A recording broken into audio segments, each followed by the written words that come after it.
Medina उस वक्त सुकून में डूबा हुआ था। गलियां सुनसान थीं, घरों के दरवाजे बंद, लेकिन उस खामोशी में एक अनजानी सी बेचैनी छुपी हुई थी। हजरत फातिमा रज़ियल्लाहु अन्हा तहज्जुद की नमाज अदा कर चुकी थी। सजदे से सर उठाकर हाथ दुआ के लिए उठाए, लब्बों पर खामोश दुआएं जारी थीं। दिल में एक अजीब सी कैफियत, बेवजह घबराहट महसूस हो रही थी।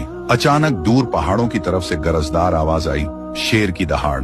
मगर इस बार वह दहाड़ आम दिनों से ज्यादा सख्त और खराश भरी थी। हजरत फातिमा रज़ियल्लाहु अन्हा ने आसमान की तरफ देखा और सोचा, क्या कोई परेशानी आने वाली है? मदीने के करीब के पहाड़ी जंगल में अक्सर दरिंदों का खतरा रहता, खासकर रात के वक्त कोई वहां जाने का तसव्वुर भी नहीं करता था। इसी जंगल की दूसरी तरफ एक बोसीदा झोपड़ी में एक बीवा औरत रहती थी। न कोई खानदान, न सहारा, न खाने का वसीला। कई रातें वह भूखी सो जाती और मदीने के लोगों को उसके हालात का ज्यादा इल्म भी नहीं था। अगली सुबह हजरत फातिमा रज़ियल्लाहु अन्हा को किसी काम से हजरत मोहम्मद के घर जाना था। घर से तन्हा रवाना हुई। दरवाजे पर पहुंची तो अचानक कदम रुक गए। अंदर से महबूब वालिद की आवाज आ रही थी। आवाज में फिक्र का रंग साफ था। आप अपने सहाबा से फरमा रहे थे, मदीने की सरहद के करीब पहाड़ के उस पार जंगल के किनारे एक बीवा औरत रहती है। उसका शौहर राह खुदा में शहीद हो गया।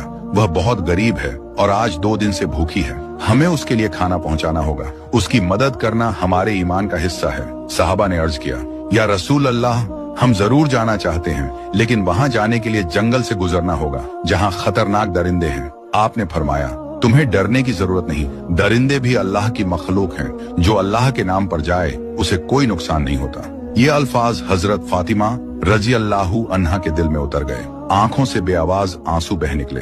सोचा, जब मेरे अब्बा जान एक अजनबी बीवा की भूख और तकलीफ की फिक्र कर रहे हैं, तो क्या मैं उनकी बेटी पीछे रह जाऊं? बिना अंदर गए, बिना सलाम किए वापस घर लौट आई।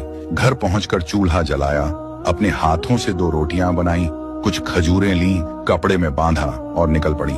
जैसे ही बाहर निकलने लगी, उम्मे सलमा रज़ियल्लाहु अन्हा आ गई। ए फातिमा, कहाँ जा रही हो? फरमाया, मदीने की सरहद के पार पहाड़ के पास एक बीवा औरत रहती है। वह 2 दिन से भूखी है। मैं उसे खाना देने जा रही हूँ। उम्मे सलमा बोली, तुम अकेली वहाँ कैसे जाओगी? वो रास्ता खतरनाक है, जंगल में दरिंदे हैं। हजरत फातिमा रज़ियल्लाहु अन्हा ने मुस्कुराकर कहा, क्या तुम नहीं जानती, इस दुनिया की हर चीज अल्लाह की मखलूक है।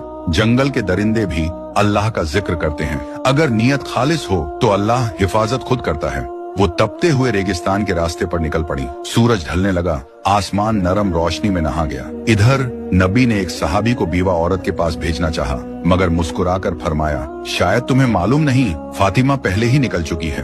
वो सहाबी भी उसी